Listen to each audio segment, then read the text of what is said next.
Hey, it's Brandon with Pursuing Alpha. I wanted to take a few minutes to share with you a new concept that we're bringing to Pursuing Alpha. Through talking to a lot of great clients and talking to some of y'all, is that y'all wanted more information about concepts and great ideas that you may be able to apply into your practice. So with that in mind, I wanted to break up a new series specifically on education inside of business financial planning. We're calling this the integrated financial plan.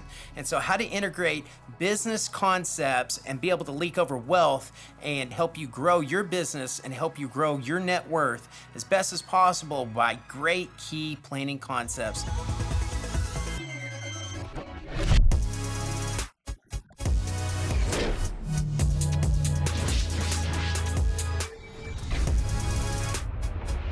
I've been doing this for like 12 years, and I've ran across a lot of great scenarios where I've seen business owners create wealth in so many different ways, but they struggle at defining what is an actual goal and how to get there. So in this first series, I wanted to define 5 key things that you can start thinking about as a business owner to help you move forward towards your greatest opportunity. So first, let's start with the obvious here. Creating a plan is absolutely great. So if you look at some great data and statistics, Carrie Patterson and a great book called Changing Anything says, having an idea or a goal, you're only likely to complete that goal 10% of the time. If you're consistent with it, then you may increase that to 25% of the time. Deciding when to do it, you'll increase it to 40% of the time. And committing someone that will do it, you'll actually increase to 65% of the time. So other words, by creating a plan, deciding when you're gonna do it, who's gonna do it with you, or you're going to do it, you have a 65% chance of achieving that goal. On that premise, so we can think through what you need to do as a business owner. And we've done this in our own practice, and we've been doing it for like 12 years now of always constantly trying to get better. In order for us to get better, we have to internalize constantly on what clients need and how they want it. And we've come up with a new concept this year, and it's called the 50-year financial plan.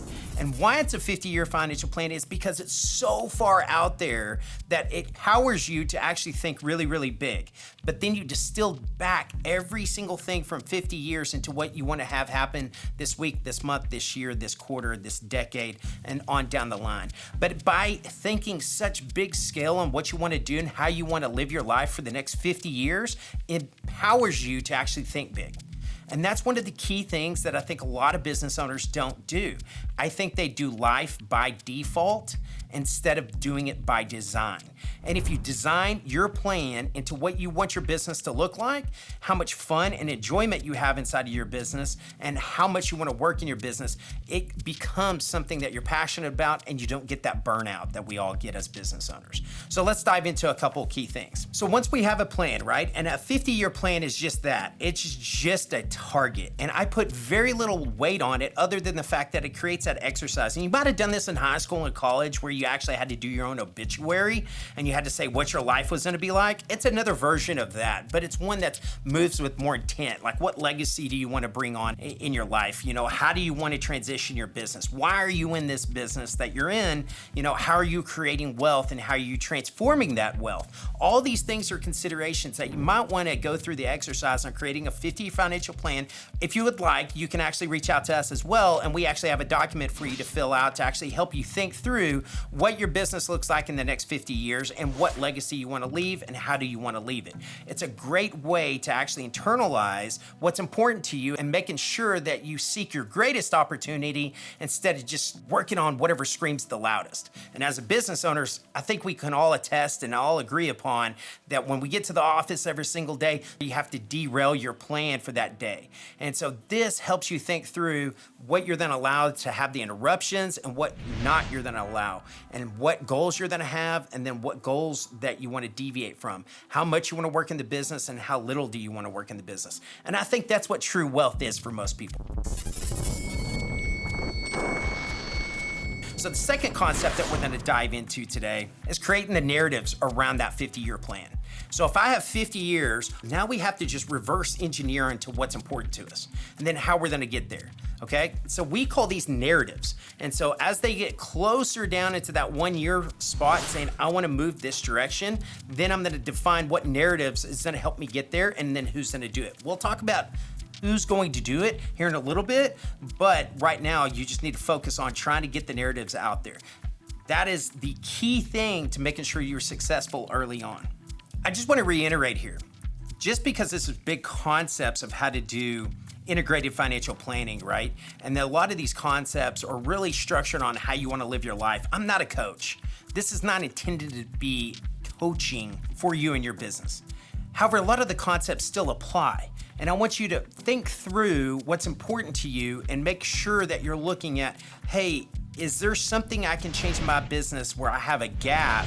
This approach does a couple of things for you. First of all, the journey is actually where the enjoyment is, typically not the destination. And I can speak very, very clearly on this as I've been in meetings where some huge executives, some big business owners, some people with massive amount of wealth have this depression that they kind of fall into because they achieved a monumental or milestone of selling a massive business and they just don't enjoy it anymore because the money becomes such a tool and they have such abundance of it. And I know that's a weird thing to say, but it is true to the simple fact that you can get to that place where money has no value anymore. And then you have to figure out what life is about. So I always try to tell business owners early on, don't actually get enjoyment out of the goal. I think a goal is a great milestone to get to, and you need goals to make sure that you stay on path and you stay on your timeline that you want. But I think the real value and the real power is going through the journey and making sure you have small wins every single day, even when it's a hard day and it's a bad day, right? And I think there's a great study on this is to make sure that you're optimistic in your business. And I struggle with this at times as well. I think everybody does, is when you're staring at the stock market and you're staring at helping everybody in their plan, sometimes it becomes a drag in your own plan as well. So you have to be ridiculously optimistic in what you're doing, and just by having optimism, there's a higher probability of achieving those goals. So make sure you stay optimistic in what you're doing, and then also making sure that you keep very, very small details on the narratives that you want to achieve every single day and enjoy those details of accomplishing little tasks. And don't look at the overall big goal as the only destination that you arrive at. So number 3 is a really, really tough one. I think it's an important one for all business owners, is if I had just myself to do my business, I would be an utter failure. It would be absolutely impossible to conduct the business that we do here at Alpha Capital just if it was me. I have such great people that are so talented around me, and it took me almost 10 years to find these people. And so number 3 is making sure you identify the who and not the how. And there's a great book by Dan Sullivan that actually speaks to this in depth. Find out things that you're not great at or things that you want to take off your plate so you can look at the bigger picture and figure out the who you can put in there that is better at it than what you are, that finds more enjoyment out of it than you are. I think we're going to have Gustavo on here shortly, and he's the head of our planning department. He sees so much enjoyment in executing financial plans, and he's gotten way better at it than I have. I'm really, really good at sitting down with people and communicating what their thoughts and their wishes and their goals are, where I can take thousands of concepts and delineating them down into what's relevant just to that client. I think that's really where the power of me and my business is. And it took me years to figure that out, is to get the right person, giving them and empowering them to be able to take control of that task or that project or that department and sitting back and letting them achieve it. And I think micromanagement is a hard thing not to do, and I'm guilty of it, as just probably every business owner there is you want to have that control and you want everybody to do it your way. And 9 times out of 10, doing it your way ends up being the harder way to do it. So once you get the right people on there, give them the power to actually do it themselves. Let them know they have the control over it, but you want to be able to verify that we're on the same page and that the quality of service or product that you're providing is in line with what your expectations are. And that's a great thing to actually achieve. So number 3 is definitely get the right person in your business as quickly as you possibly can. You can actually go out and seek somebody better than you at doing it. The hard part though is taking the risk, and this is why you're the business owner. If you got a small business and you're starting to get the first guy, second guy, or third guy, or you have a pretty healthy business and you got 10 to 50 people and you want to go after that high-end executive, the main thing you have to accomplish or overcome is the risk factor. It's sitting down and going through, if I go and hire this guy that costs so much money, or I'm taking this amount of risk to be able to support him, can I afford it? Can my practice afford it? Can my business afford it? And that's where you really got to dive into number 4.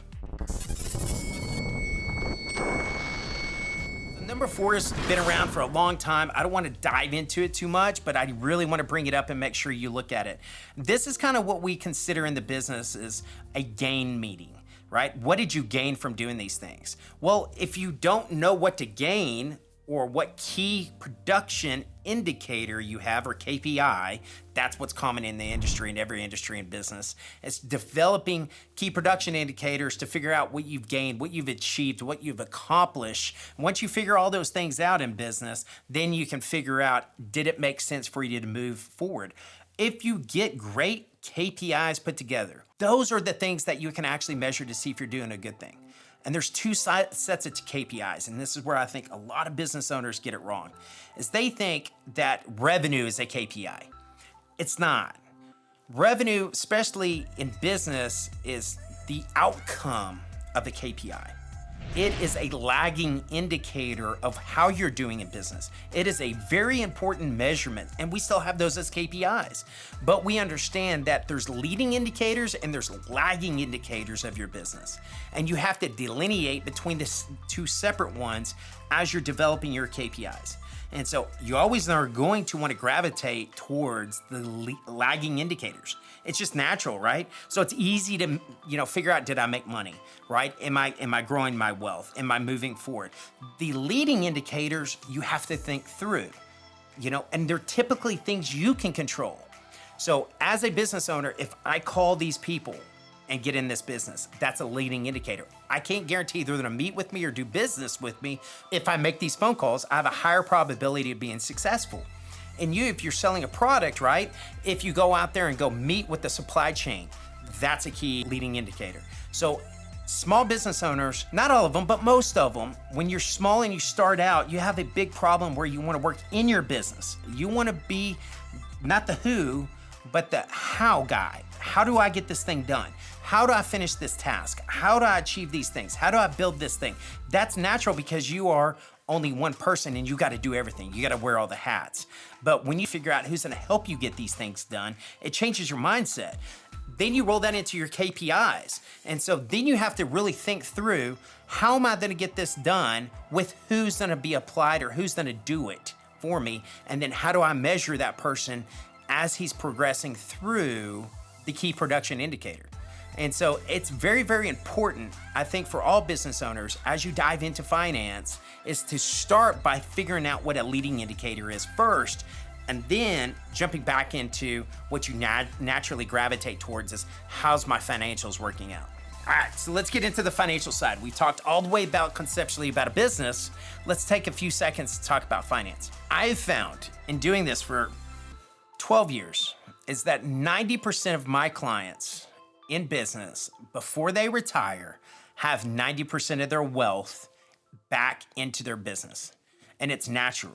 And if you look at some of the wealthiest people in the world, they always start with one entity and they go full bore into that one entity, that one thing they're doing, they put all their resources into it. But as you start growing, and this is where I think a lot of people fail, is they keep that same mentality of, I got to put everything back, got to put everything back, got to put everything back. And I think you need to, if you start having a healthy, mature business that relies on you a little bit less, you have great people involved in your business, then you need to think the same thing about leaking out assets in your business. And the cool thing is you can do this with a very, very efficient tax structure a lot of the times. Not all the time, but a lot of the time.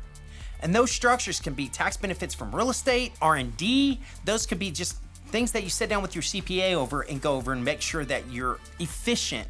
But by leaking things out of your business, diversifies your ability to be successful. Because there's one common denominator I can always tell everybody in business when I'm working with them. You're gonna have good years and you're gonna have bad years. The problem is when you put 90% of your wealth back into your business and then you have a couple of lean months, a couple of lean years, then all of a sudden you could go out of business. By leaking a little bit of money out of your business as quickly as you possibly can. Pay yourself first so you can live in the business. That's always a key thing, right? Second is leak out money out of your business. And third is get the right people on the bus into your plan and compensate them well, and always have everybody as best as you possibly can in the business with some type of perk or some type of bonus or some type of benefit on production. And those key production indicators are what you measure to make sure they're successful and you're successful. Doing those things really helps you out. Okay, the last one's not the fun one, and it's not the creative one either. And I'm a really creative guy. I love doing things like this. This is probably the hardest thing for me to do, and this might be easy for you. Look at what you've accomplished and renew your mind to what your goals are and what the journey that you're on consistently without changing what those goals are. And so what we do is an annual plan, and then we have mid-year kickoff. Our annual plan is we look at what we're gonna do annually, and then we break it up into quarters, and we have 12-week sprints is what we call them. Inside of that is you also have mid-year kickoff. The mid-year kickoff is just a place for us to renew our mind on what our goals are, what we're trying to achieve, and how we're gonna achieve it. And the goals aren't always monetary. The goals sometimes are just key production indicators on projects, on things to move our company forward so we can help better serve our clients. And that is the key thing, is really take that fifth one and make sure that you well craft a narrative around how you're gonna renew your mind to what your goals are, and you're gonna make it uplifting and encouraging to your staff and your team as often as possible. Sometimes you gotta do this weekly, most of the time you do. Hey, this is what we're trying to achieve today, and this is why. And here's how it fits into our goal this quarter. And this is how it fits into our plan this year. And you always say, hey, we're trying to achieve something better today than what we did yesterday. And then hopefully trying to achieve something better tomorrow than what we did today. And it really goes down to that Atomic Habits, another great book you gotta read, is trying to get better 1% every single day. And with that, I'm gonna leave you and wrap this thing up. Please give me some feedback on if you really enjoyed this, but I wanted to give a clear opportunity for business owners to actually think through financial planning from a business standpoint and a personal standpoint and integrate those two together. So I hope you enjoy our integrated financial planning series, and please email us, shoot us an email, communicate to us, do SOS signals, I don't care, on cool topics you think we need to cover that bridges the gap between business and personal wealth. Talk to you soon. Thanks.